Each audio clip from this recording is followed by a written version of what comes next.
Bonjour, trouver sa raison d'être.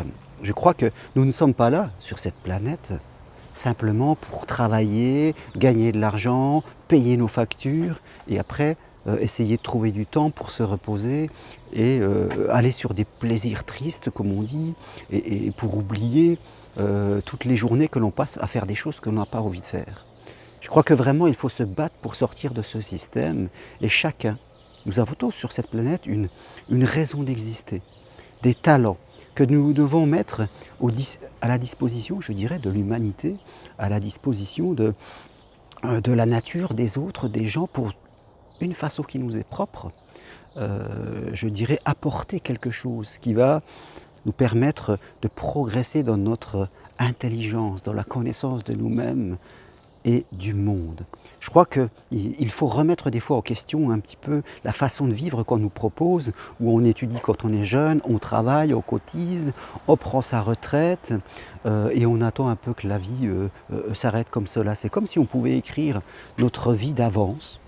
Et que les grandes étapes étaient déjà jalonnées entre le baccalauréat, le diplôme d'études supérieures, le premier emploi, l'enfant, la maison, la voiture, les cotisations sociales et la retraite. Et après on coule son temps à passer de voyages dans des grands hôtels et des trucs comme ça. La vie, c'est plus que ça. Je crois que, en tout cas c'est ma pensée, la vie c'est plus que ça et on doit se bousculer. On doit se donner les moyens de vivre autre chose par rapport à ce qui nous passionne. Peut-être que certains d'entre vous sont passionnés par aider les autres, par donner du sens à son existence en se mettant au service de quelque chose de plus grand qu'eux. Donc posez-vous cette question, quelle serait votre raison d'être et investissez-vous là-dedans. Même si au début vous ne pouvez pas le faire de façon professionnelle, commencez-le de faire de façon bénévole. Et peut-être même que vous pourrez avoir 2 emplois. C'est ce que j'ai fait pendant des années où je faisais de l'accompagnement individuel et pendant un moment j'avais un 2e emploi alimentaire que j'ai quitté quand j'avais assez de clientèle. Donc vous pouvez faire ce chemin à votre façon. Commencez par réfléchir à ce qui est important, ce qui vous représente, ce que vous aimez, ce que vous adorez. Formez-vous, je vous forme si vous voulez pour devenir psychopraticien ou coach ou hypnothérapeute, ce que vous voulez. Je vous forme individuellement et je vous accompagne dans ce projet. Mais trouvez votre raison d'être et vous verrez que la vie va être différente, la vie va vous donner l'envie de vous lever le matin.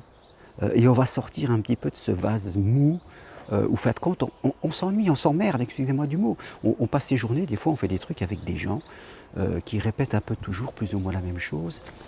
C'est sympa, mais on ne se sent pas nourri.